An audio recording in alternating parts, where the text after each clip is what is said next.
मैं रोहित शर्मा दिल्ली से।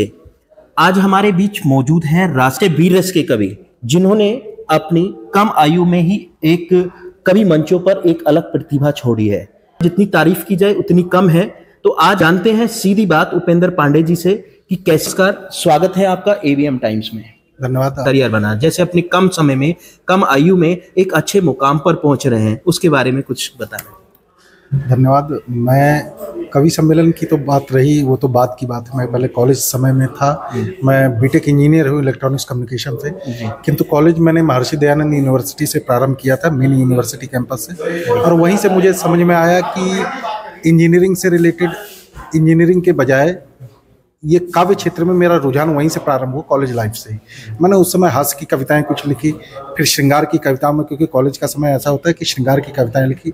अब मुझे ऐसा लगा कि इस क्षेत्र में जाना चाहिए। कुछ कवि सम्मेलनों को मैंने सुना, कुछ मेरे आदर्श रहे, ओम प्रकाश आदित्य जी रहे, हरिओम पवार जी रहे, और इस तरह के कई, गजेंद्र सोलंकी जी रहे, कई कवियों को मैंने सुना। तो मुझे लगा कि साहित्य के क्षेत्र में ही जाना उचित है, तो इसको मैंने इंजीनियरिंग की बजाय इस पे ज़्यादा ध्यान दिया और इसी क्षेत्र में मैं आगे धीरे धीरे बढ़ता रहा। जी सर, जैसे कि कवि क्षेत्र, जैसे कम आयु में एक जो कि देश के प्रति या कोई ऐसी कविताएं आपकी सुनी गई हैं जिससे जो है एक दिल तक दस्तक देती हैं, वो कविताएं दिल तक दस्तक देती हैं और लोगों के दिमाग पर बिल्कुल एक असर डाल, एक बहुत ज़्यादा। तो ऐसी प्रेरणा आपको कहाँ से मिली कि मुझे इस क्षेत्र में ऐसे बोलना चाहिए इस कविताओं को? हुआ क्या कि पहले मैं, जैसे मैंने बताया, कॉलेज समय में मैं हास्य की कविताएं लिखता था, व्यंग्य की कविताएं लिखता था, श्रृंगार लिखता था। फिर मुझे ये आभास हुआ कि मैं शायद कवि सम्मेलनों के मंच पे श्रृंगार में बहुत अच्छा करूंगा, क्योंकि वो एक दौर था कि कुमार विश्वास जी का श्रृंगार चलता था और उसके बाद और कई श्रृंगार आए। तो मुझे भी लगता था कि श्रृंगार बहुत अच्छा है और मैंने कई मंचों पर बखूबी इस श्रृंगार को निभाया। किंतु 7 से 8 जनवरी 2013 में एक घटना हुई जब हेमराज की गर्दन पाकिस्तान में काट के ले गए जी। और उस घटना ने मुझे इतना बदलाव लाया, उस घटना ने, कि हेमराज की गर्दन जब से कटी तो मुझे लगा कि हेमराज की जब गर्दन कटी है तो मैं अपने आप को संयमित नहीं रख पाया और मुझे लगा कि ये श्रृंगार की कविताएं किसी काम की नहीं है, अब देश के लिए लिखना है। देश, क्योंकि वो एक दौर था, मनमोहन सिंह की सरकार थी और हेमराज की गर्दन कटने के बाद केवल सरकार की तरफ से क्या कहा गया कि हम कड़ी निंदा करते हैं, और आज तक उसकी माँ अपने बेटे की गर्दन की प्रतीक्षा कर रही है। वही एक दिन था।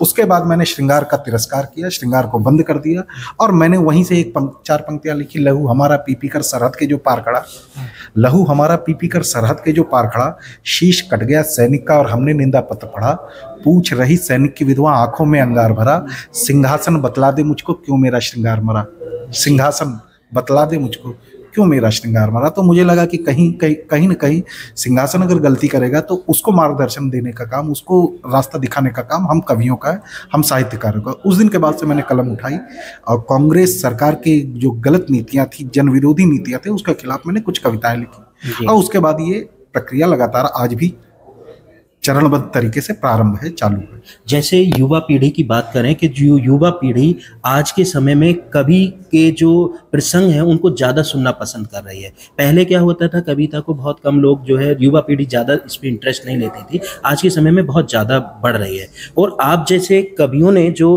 कम आयु में एक साहित्य को इतना उजागर किया है, उसके बारे में आप क्या कहना चाहेंगे? बिल्कुल, ये हमारा सौभाग्य है। आजकल डिजिटल मीडिया का भी युग है और इसके द्वारा हम कवियों को बहुत ज़्यादा एक्सपोजर भी, जैसे कहते हैं, बहुत ज़्यादा हमें संभावनाएं भी मिली हैं, बहुत ज़्यादा लोगों की तरफ से हमें आशीर्वाद भी मिला है। ये यूट्यूब ने और हम कवियों को घर घर पहुंचाया है। पहले रात रात भर कवि सम्मेलन होते थे, अभी यूट्यूब में जब श्रोता सुनते हैं तो उन्हें लगता है कि हमें कुछ ज्ञान की चीज़ें मिली है। जो समाज में घटित होता है, कविता उसी का ही दर्पण है। अगर समाज में कोई विरोध हो रहा है या सरकार कोई गलत नीति कर रही है तो हम कवि ही उसका विरोध करेंगे और हम स्थायी, जो विपक्ष नहीं करता उससे अधिक कारगर तरीके से हम अपनी बात रखते हैं। तो जनता को लगता है कि ये कवि या कवि समाज, कवि सम्मेलन हमारे मन की बात कर रहा है, हमारी बात का समर्थन कर रहा है, तो उससे जुड़ती है और साथ साथ उसे एक सही मार्गदर्शन भी मिलता है। अवसाद की स्थिति आजकल एक स्थिति है कि युवाओं में अवसाद की स्थिति आ जाती है, लेकिन हम कवियों को सुनने के बाद वो अवसाद को भूलकर नए स्फूर्ति के साथ में अपने काम में लगते हैं और देश की तरक्की में अपना योगदान देते हैं। जैसे कि होता है कि एक कवि की प्रेरणा, और जब शुरू में ऐसा लगता है कि कोई ना कोई ऐसी चीज़ होती है जो वो मतलब उसको दिल को बहुत ज़्यादा छूती है, तो ऐसी कौन सी कविता, कौन सी ऐसी लाइनें थी जिससे आपके दिल को बहुत टच किया? शुरुआत में तो मैं कई कविताएं सुनता भी था, हास्य की कविताएं सुनता था, लेकिन मुझे जो पीड़ा, समाज की पीड़ा मुझे लगती थी, जैसे मैंने सर्दियों के मौसम में लिखा, मैंने एक पंक्ति की कविता लिखी, एक पंक्ति की भी कविता हो सकती है जी।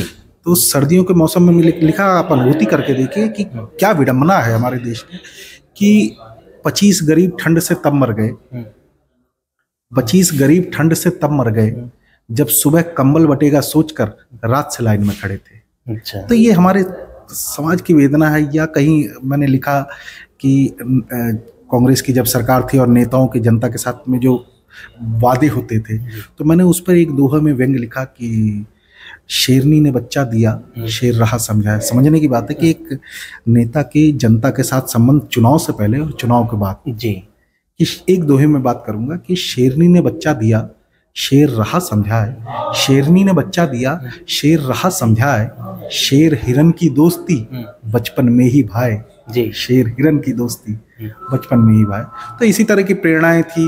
कभी जाति व्यवस्था पर जब धर्म कुठाराघात किया गया या देश को बांटने की बात की गई, तब मैंने एक प्रश्न किया, एक दोहे में मैंने प्रश्न किया कि सड़कों पर पैदा हुआ नहीं जानता बाप, सड़कों पर पैदा हुआ नहीं जानता बाप, ईद दिवाली सब मने अब जात बताओ आप, ईद दिवाली सब मने अब जात बताओ। तो इसी तरह से समाज को जहाँ कुरीतियाँ आई वहाँ पे मैंने कोशिश की कि अपनी कलम उठाऊं।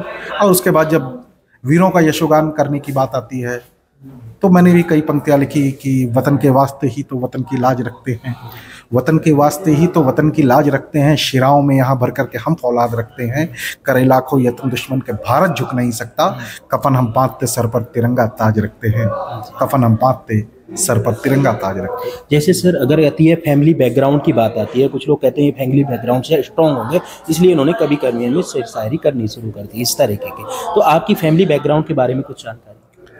नहीं, ऐसा नहीं है। फैमिली बैकग्राउंड, कविता एक साहित्य है और ये ईश्वर की जब कृपा होती है, क्योंकि गोपाल दास नीरज जी ने कहा है कि आत्मा के सौंदर्य का शब्द रूप है काव्य, आत्मा के सौंदर्य का शब्द रूप है काव्य, मानव होना भाग्य है, कवि होना सौभाग्य। तो मैं इसको अपना सौभाग्य मानता हूँ कि ईश्वर ने मुझे कवि बनाया और समाज का दर्पण बनाया। रही बात की आर्थिक स्थिति, कबीरदास जी का बहुत अच्छी आर्थिक स्थिति में नहीं थे, या तुलसीदास जी कभी जी, जी, जी, जी, लेकिन उन्होंने एक युग जिया जी। उनको अगर हम युग कवि कहें, या उन्होंने एक पूरा समाज को बदल दिया। आप समझ सकते हैं, मुगलों का शासन काल था, पूरा जनमानस अवसाद की स्थिति में था, उसके बावजूद एक तुलसीदास खड़े हुए जो गरीबी से खड़े हुए थे। हमने सबने जाना है कि उनको किसी और ने पढ़ाया लिखाया, उनके माता पिता बचपन में ही स्वर्ग सिधार गए थे, लेकिन उन्होंने खड़े हुए और उन्होंने एक केवल ग्रंथ लिखा, रामचरितमानस, और उसने पूरे समाज की मनोस्थिति को बदल दिया, जो राम के साथ में जुड़ गए, आध्यात्म के साथ जुड़ गए। और उसके बाद हमारी संस्कृति आज तक हिंदू धर्म शायद बचा हुआ है, तो उसी कारण बचा हुआ, एक अकेले तुलसी की वजह से। तुलसी कोई बड़े परिवार से नहीं थे, कबीर कोई बड़े परिवार से नहीं थे, या आज के भी परिदृश्य में हम बात करेंगे तो जितने भी कवि निकले हैं, जितने भी लोग निकले, कोई बड़े घर से नहीं निकला। जी जी जी।